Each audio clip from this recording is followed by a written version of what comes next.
Aquele irmão, geralmente o irmão que fala que o culto foi ruim, tá na palavra inicial, ele não abriu a Bíblia. Nem levantou para abrir, e aí vai depender muito da sua liturgia dentro da sua igreja. Mas aqui, levanta-se para ler a Bíblia. O irmão não prestou atenção em nenhuma saudação que foi falada. O irmão não leu, não entendeu os louvores, o sentido dos louvores. E aí o irmão também não prestou atenção na palavra. E aí fala, o culto foi ruim. Então, onde está o problema? Deus sempre tem um propósito.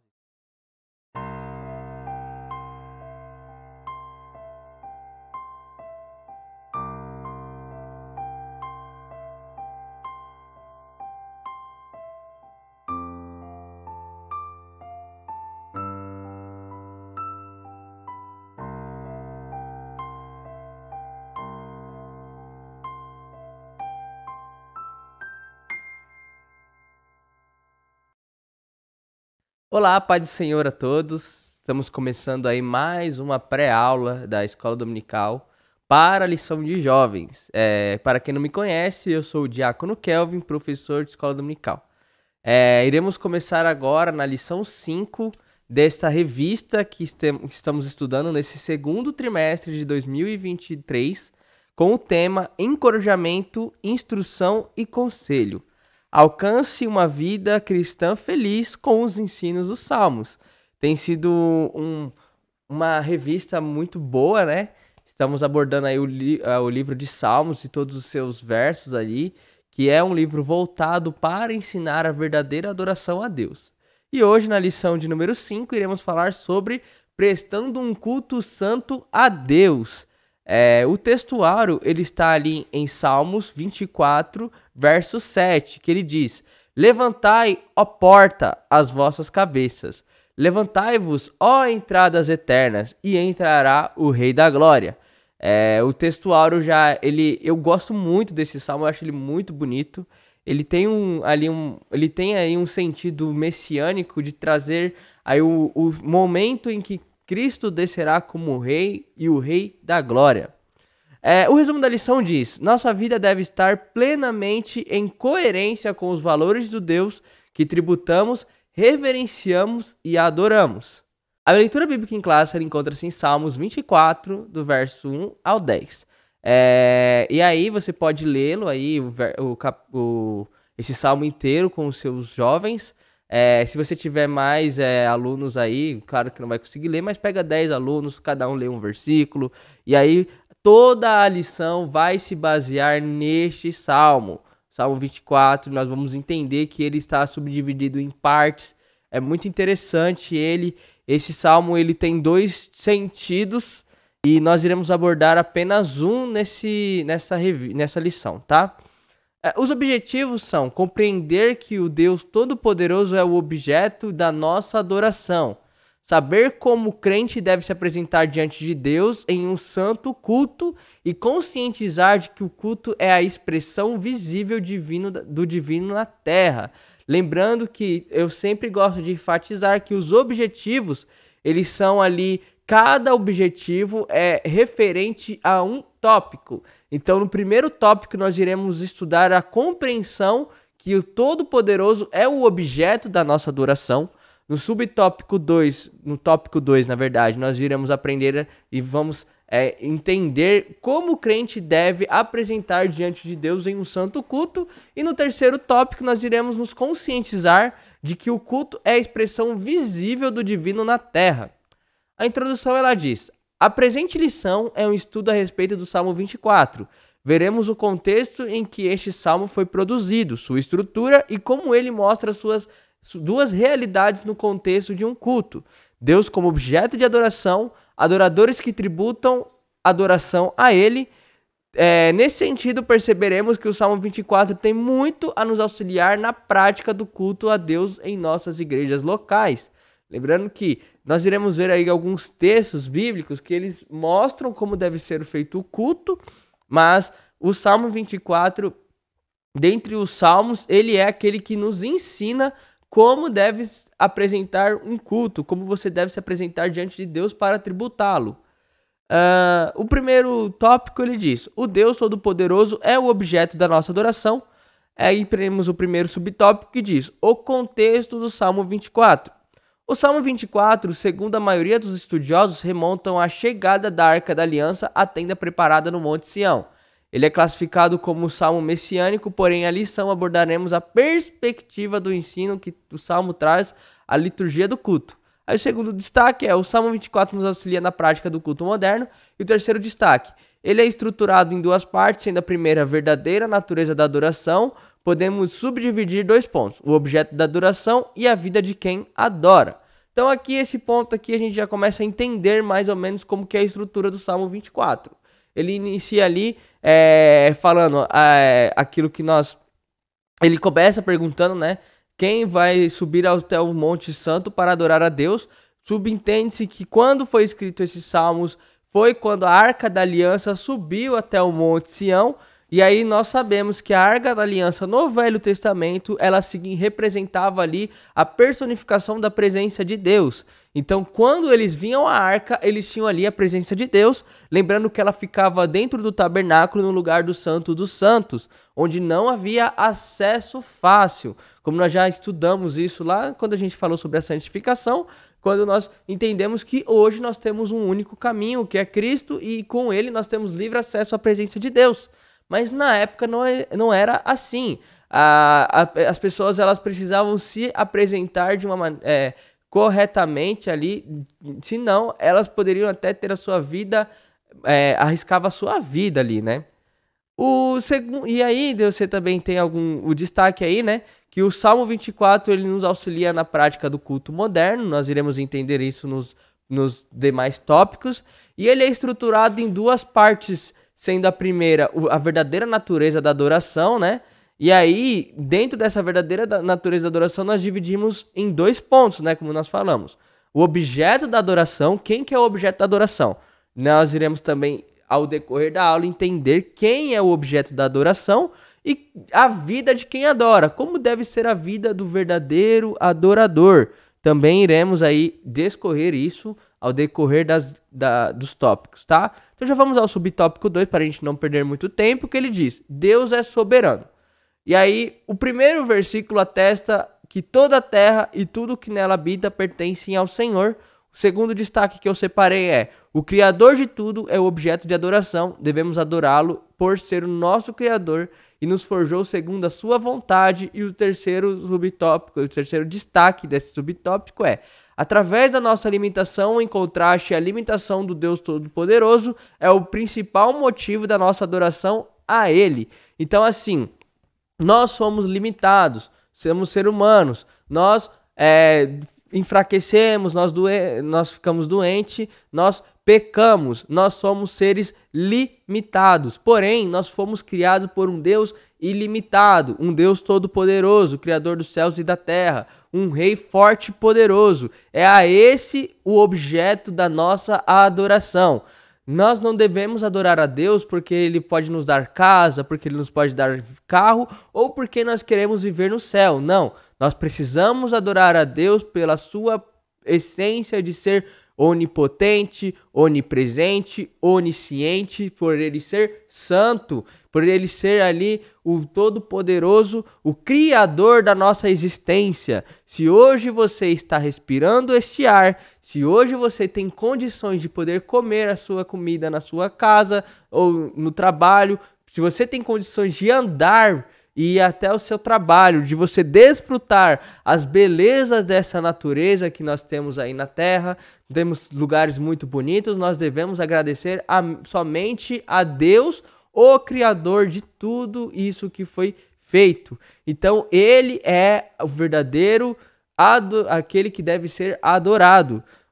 Ele é o objeto principal da adoração, e o único, na verdade, não é o principal não, é o objeto de adoração, é a Ele que devemos prestar toda a honra e toda a glória. O terceiro subtópico, ele diz, a coroação do rei, isso é referente aos versos 7 a 10, e aí você vai ter aqui alguns paralelos dentro desse verso que ele diz aí, no verso 3 a 6, representa o adorador fora do templo. Já nos versos 7 a 10, a adoração já está dentro do templo com a entrada do Rei da Glória. O texto mostra a messianidade de Jesus Cristo, ele se tornou homem, morreu, mas ressuscitou e hoje é soberano e exaltado. O Salmo nos ajuda a adorar a Jesus e ele é o principal elemento da adoração dentro do nosso culto cristão. Aqui nós já estamos mais ali voltado para o sentido desse Salmo dentro do Novo Testamento. E aí você tem os versos 3 ao verso 6, em que ele diz aqui, né? Ele fala: quem subirá ao monte do Senhor ou quem estará no seu lugar santo?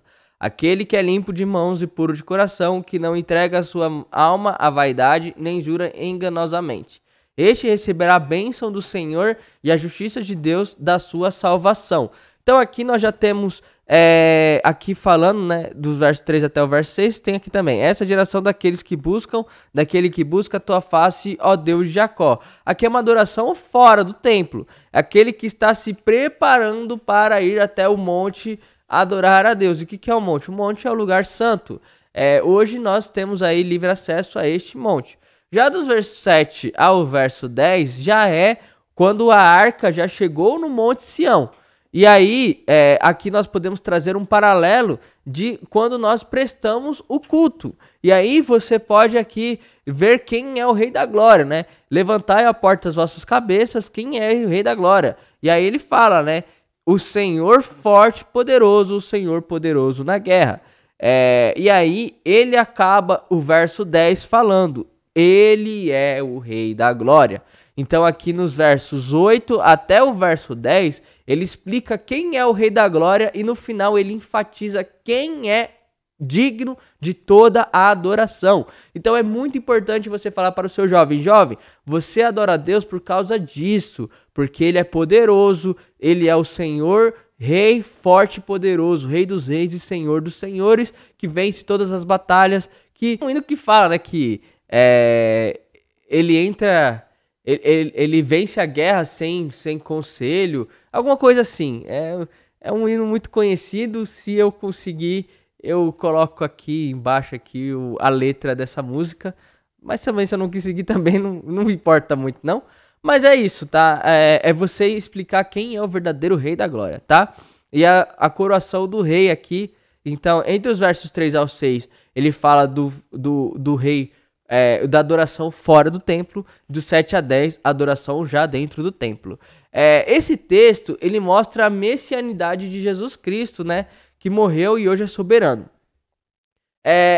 Eu falei pra vocês, e eu deixei passar batido num tópico anterior, que eu iria falar que esse salmo, ele é messiânico e ele também tem um outro ponto. Ele é um salmo litúrgico, um salmo litúrgico. Se a gente for para pensar, ele é messiânico, ele fala da vinda do Rei da Glória. Só que o sentido da lição, e o escritor ele fala isso na revista, que o sentido da lição em relação ao Salmo 24 não é mostrar a messianidade de Cristo. Isso daí a gente já falou em vários salmos e tem milhares outros salmos que falam sobre isso.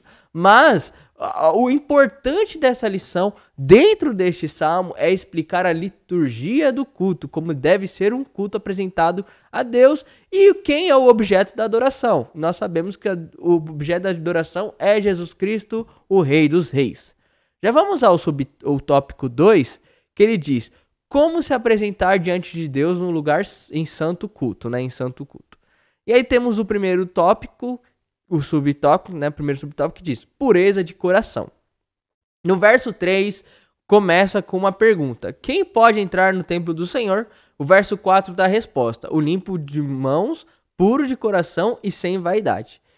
Aí o segundo destaque que eu separei desse subtópico diz: estes são os padrões necessários para um verdadeiro adorador. O jovem que quer que... Esses são os padrões necessários para um verdadeiro adorador. O jovem que quer anseia pela presença de Deus e deve seguir esses requisitos. Então, aí você tem aí como deve ser apresentado um culto a Deus. E aí no Salmo ele vai falar no verso 3... quem pode entrar no templo do Senhor? Existe essa pergunta nesse primeiro verso aí desse salmo. E aí no verso 4, ele já te dá a resposta de como deve entrar. Quem pode entrar no templo do Senhor? Aquele que é limpo de mãos, puro de coração e sem vaidade. Ou seja, quando você prestar um culto, ele tem que ser verdadeiro. Você precisa ser verdadeiro naquilo que você está apresentando. E a pureza de coração traz toda a verdade. Pois Jesus ele fala, sede santo, pois eu sou santo. Então, sem santidade não tem como prestar um culto verdadeiro a Deus. Porque não tem como você prestar um culto a um Deus santo sem a santidade. Pois ele é santo e ele exige isso. Então, assim, o requisito básico para uma pessoa prestar um culto a Deus é obedecê-lo. E ele fala, seja santo. Então, eu não sendo santo, como que eu vou obedecer, prestar um culto àquele que me pede para ser santo? Não tem como eu dar respeito a uma pessoa se eu não obedeço os seus mandamentos. Então, esse é o princípio básico da adoração. A verdade, a sinceridade, e essa adoração deve ser sem vaidade. A gente tem muito problema com vaidades, por quê? Porque o ser humano, ele vive sempre buscando ou então uma aprovação de terceiros, tanto sua aprovação quanto de terceiros. Por exemplo, eu estou aqui dando essa pré-aula agora, em todo momento estou preocupado com a maneira que eu estou falando, se eu estou falando corretamente, se as pessoas vão entender e se as pessoas vão receber bem esta mensagem. Só que o sentido dessa mensagem é somente para poder trazer vocês um ensinamento de que deve ser sem vaidade. Ou seja, em momento nenhum eu posso pensar que, poxa, eu tô dando uma aula boa, hein? Não, eu não posso pensar nisso. Eu preciso pensar, não, eu estou fazendo o meu melhor para Deus. E eu quero que outras pessoas sejam alcançadas e compreendam o sentido da verdadeira adoração a Deus. E ela deve ser sem vaidade. Se você é músico, e aí jovem, tem muito músico no meio dos jovens, músico, não seja vaidoso. Isso está falando pessoa que tem causa, né? Que pode falar. Eu sou músico desde os meus 15 anos de idade, que eu toco há mais de 15 anos. Então, eu posso dizer para vocês, já tive momentos em que eu toquei que eu falei, poxa, eu toquei bem. Só que nos momentos em que eu falava que eu tocava bem, no outro culto, parece que Deus fazia que eu tocasse tudo errado. Já passei muito por isso, até que eu aprendi que não deve se pensar em tocar porque você toca bem. Não, você tem que adorar a Deus da maneira que você traz a sinceridade. Se o tocar ali é a minha maneira de prestar verdadeira adoração a Deus, eu vou tocar. E eu não vou tocar para que os outros vejam. Claro que vai ter ali uma visão, as pessoas vão olhar você tocando, mas você não tem que ligar para isso. Você tem que chegar, ligar o seu instrumento e abaixar a cabeça, não olhar para ninguém que está ali. E não fica olhando para a igreja, porque você vai olhar, as pessoas vão dizer assim, ó, poxa vida, hein? Olha só, olha aquilo que ele está fazendo, e aí inflama o ego do ser humano. Não pense nisso. Pense em você mesmo. Pense na sua adoração. E se você fazer, e quando você for fazer, seja o melhor para Deus. Amém? E aí nós temos aí também os padrões necessários de um verdadeiro adorador. O jovem que anseia pelas presenças de Deus deve seguir esse requisito. Eu já falei sobre isso, então vamos seguir para o subtópico 2. Bênçãos e justiça de Deus. Aí temos 2 destaques. O adorador que age conforme pede o verso 4 recebe bênção de Deus conforme informa o verso 5. E o adorador é chamado para se apresentar diante do Altíssimo para buscá-lo e exaltá-lo. Então, as bênçãos do verdadeira adoração a Deus, as bênçãos do adorador já dita ali no verso 5. Ele fala, este receberá a bênção do Senhor e a justiça do Deus da sua salvação. Então, você terá bênçãos e justiça de Deus. Ou seja, Deus ele é justo e ele fará justiça. Não justiça assim, ai, aquele irmão me fez mal, faça justiça por ele. Não é isso. Mas você vai receber a justiça de Deus. E aí você receberá também as bênçãos do Pai. Você presta um culto para receber bênçãos? Não, é só uma consequência do culto verdadeiro e sincero. E aí vem aquele paradoxo. Qual que é o paradoxo? Se eu não penso em sinceridade, eu só penso em bênçãos, eu não vou receber bênção. Por quê? Porque eu não estou sendo sincero. Existe uma condição.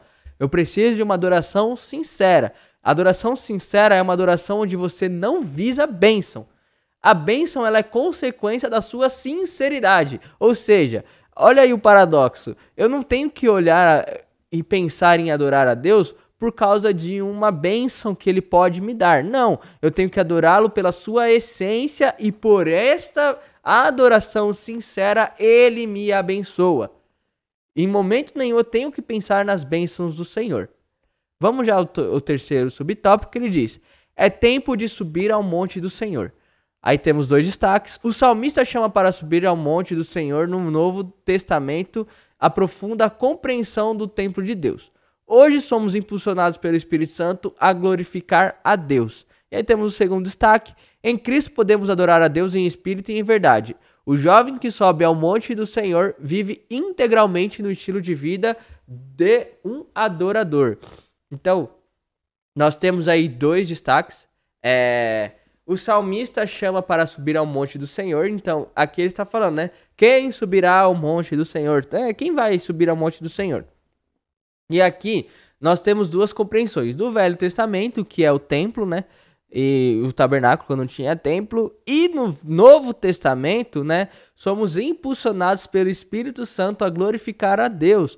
Então, hoje nós vamos ao culto para adorar a Deus e nós somos impulsionados pelo Espírito Santo. Então, aquele que tem uma vida em santidade, uma intimidade com o Espírito Santo, aquele que é templo do Espírito Santo, este é impulsionado pelo próprio Espírito Santo a adorar a Deus. Então o culto, ele não vai ser uma coisa maçante, nem uma coisa mecânica. Por quê? Porque você tem intimidade com o Espírito Santo.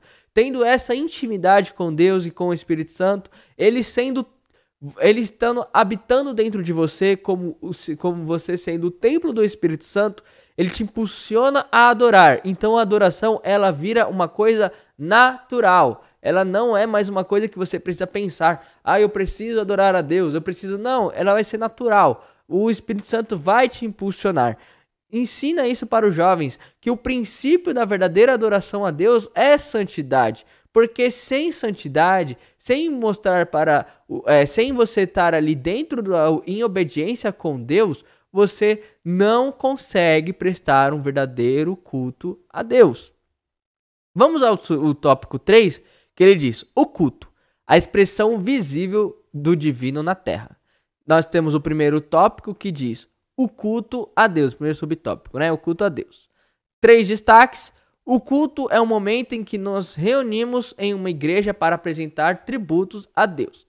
Apesar da adoração não ser restrita a um local geográfico, desde os primórdios nos reunimos em um local visível para cultuar a Deus e cumprir as ordenanças do Senhor, o batismo e a ceia do Senhor. E o terceiro destaque é: o culto é um momento de grande devoção espiritual de maneira congregacional. Não, aqui ele já bate de encontro contra os desigrejados, né? Ele bate contra os desigrejados que falam que eu não preciso estar com outras pessoas para poder prestar um culto a Deus. Não é assim que funciona.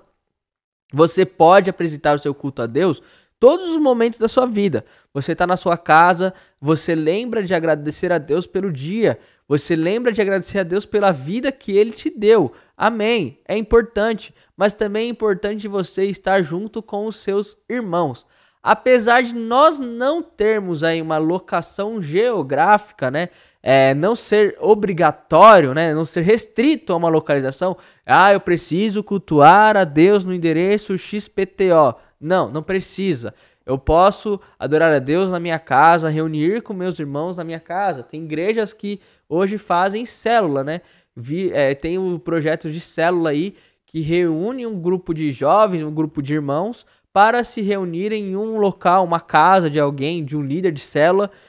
Nas Assembleias de Deus não é muito utilizado isso, nós temos muito aquela questão de evangelismo através dos cultos nos lares, e aí tem um grupo de irmãos que se reúnem, que fazem mutirões para poder ir na casa de pessoas que estão precisando de uma libertação, de uma bênção por parte de Deus, e aí faz um culto no lar. Temos cultos de ação de graça, por exemplo, na minha casa na minha família, todo ano, no dia 31 de janeiro, Agora nós estamos mudando para o dia 30 por questões estratégicas, né?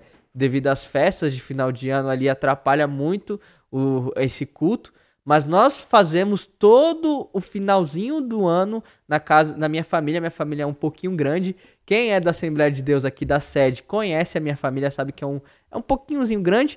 Então reúne ali umas 20 pessoas ali para poder adorar a Deus ali. Já foi feito na minha casa, já foi feito na casa da minha avó. E eu sei que muitos irmãos fazem isso também. Se reúnem em suas casas para fazer cultos de ação de graça. Quando a pessoa compra uma casa nova, já quer fazer aquele culto de ação de graça. Ou seja, o culto ele não é restrito a um local geográfico. Mas, desde os primórdios, nós temos um local físico ali que é a igreja. Ou seja, apesar desses cultos ser em outros locais, ainda existe a igreja que devemos nos reunir. E aí a igreja tem cultos de semana, tem igrejas que tem culto somente no domingo, tem igrejas que tem cultos 3 vezes por semana. Aqui mesmo na Assembleia de Deus, Ministério Sopro Divino, na sede, nós temos oração de segunda-feira, doutrina de terça-feira, quarta-feira tem a tarde da bênção, na quinta-feira tem as campanhas, sexta-feira é os ensaios, então não tem culto, que é o único dia que não tem culto. No sábado é o culto dos departamentos e no domingo o culto com a família. Então, temos aí culto praticamente toda semana, praticamente todos os dias vai ter alguém. E também de manhãzinha, de segunda a sexta, tem a oração aqui com a irmã Jane, né? Que cuida da oração de manhã. Então, assim, nós temos aí vários momentos para você poder se reunir com os irmãos dentro da igreja. Claro que não precisa estar restrito ao local geográfico, tá? Mas é só para você entender que o culto é o grande momento de devoção espiritual da maneira congregacional, ou seja, é um momento que todos se reúnem para, em um conjunto só, adorar a Deus de verdade. Nós temos aí o segundo subtópico que diz a importância da liturgia. E aqui eu gosto desse ponto aqui, eu gosto de falar da liturgia, né? A liturgia é formada, é a forma que o culto de Deus é conduzido. No subtópico 2 ele fala, Paulo na carta de Coríntios instrui sobre que devemos ter um culto, salmos, doutrinas e dons, mas tudo precisa ser para edificação. E no terceiro destaque, a liturgia da igreja geralmente tem os seguintes elementos: oração inicial, cânticos congregacionais, né, intercessão, leitura oficial, ofertório, pregação da palavra, apelo e oração final, podendo variar de acordo com a região, país e liderança da igreja. Aqui é importante, irmãos, vocês entenderem que Paulo ali na carta de Corinto, no capítulo 14, no verso 26, na primeira carta de Corinto, ele fala assim, ó: portanto, que diremos, irmãos? Quando vocês se reunirem, cada um de vós tem salmo, ou uma palavra de instrução, uma revelação, uma palavra em língua ou uma interpretação, tudo seja feito para a edificação da igreja. Lembrando que a igreja de Corinto era uma igreja que dava muito trabalho para Paulo, pois eles tinham todos os dons, eles faziam tudo ali desorganizadamente, até que Paulo falou, ó, vocês precisam ter uma organização, salmos, doutrinas, palavras, dons, podem ter dons, mas tudo para edificação. Então, ele já fala aqui que deve ter uma edificação. A liturgia da igreja não é para que o culto fique mecânico, como muitas pessoas pensam. Ah, a liturgia faz com que o culto fique mecânico. Não, a liturgia ela faz parte do culto, ela faz parte para a organização.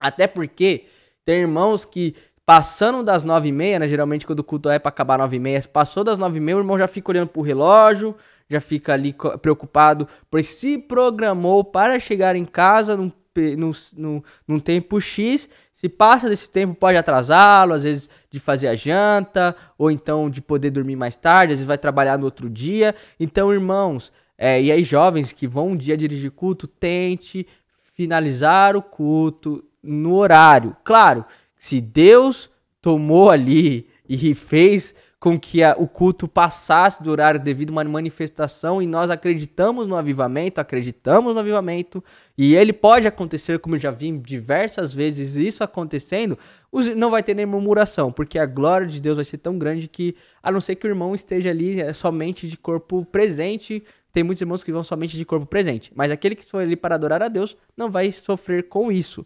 Mas o culto, ele precisa ser organizado, até mesmo para que os irmãos não fiquem, mas não é assim, tá?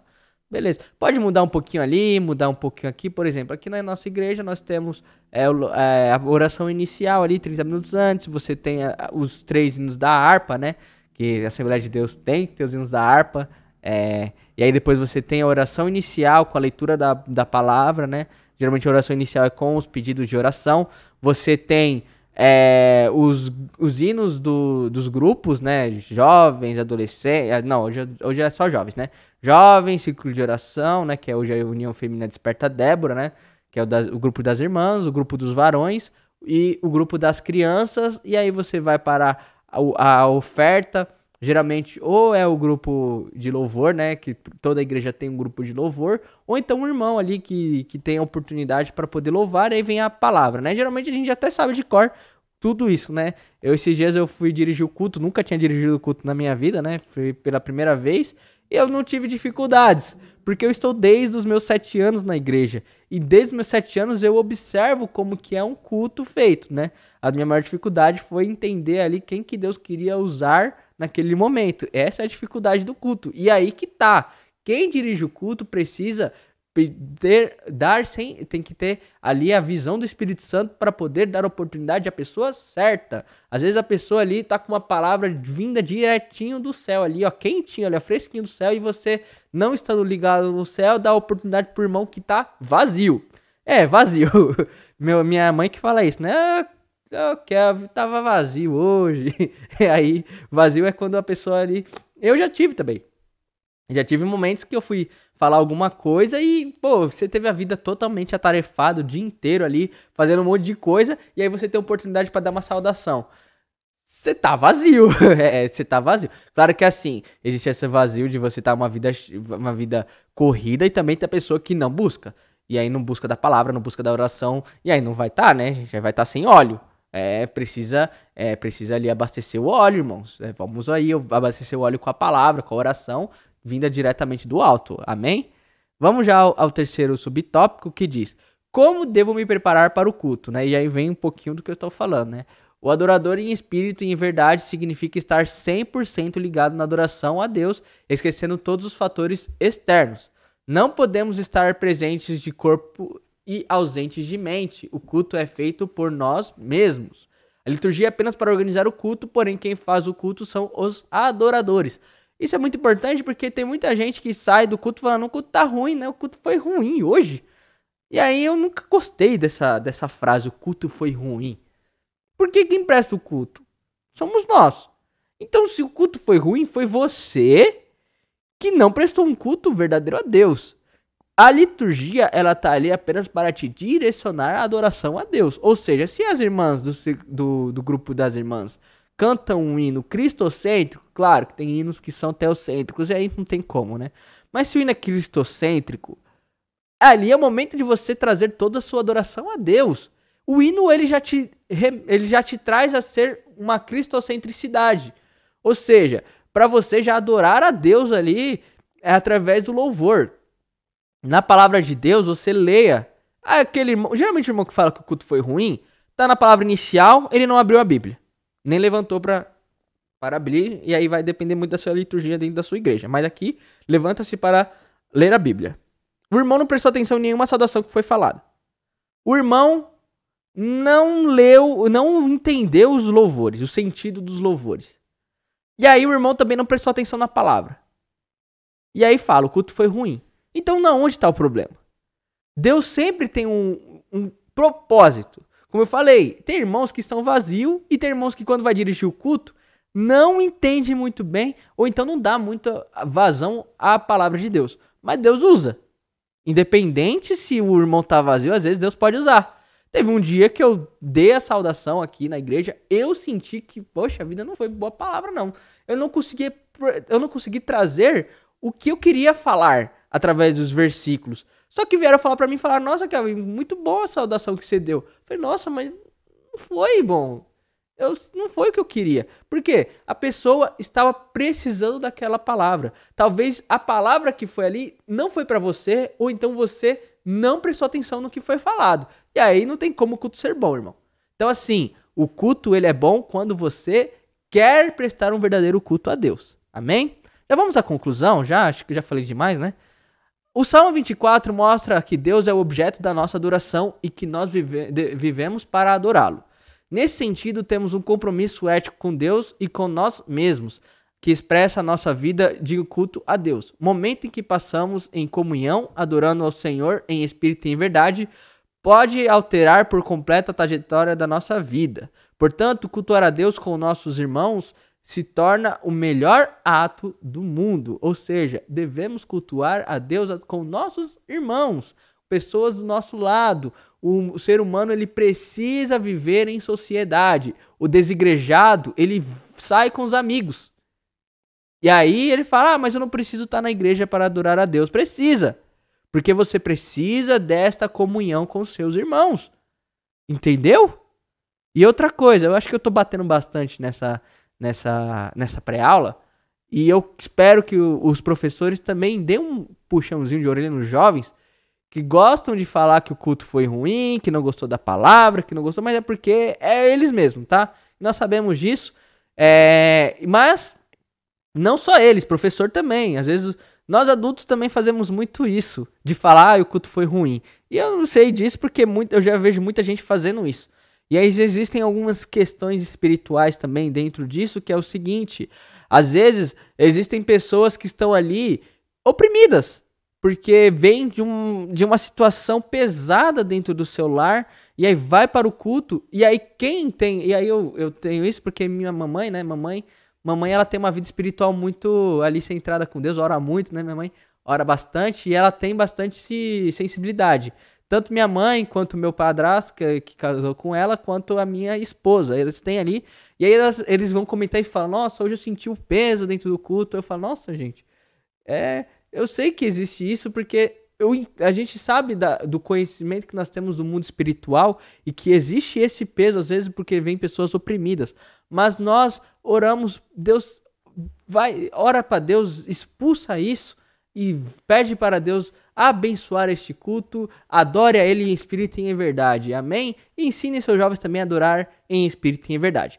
Muito obrigado por estar até aqui, até este momento. Não esqueçam de curtir este vídeo, compartilhar para demais pessoas e comente, dê o seu comentário aqui, fale experiências de culto, seria muito importante para nós. Quero ler aí as suas mensagens, tá bom? Deus abençoe a todos.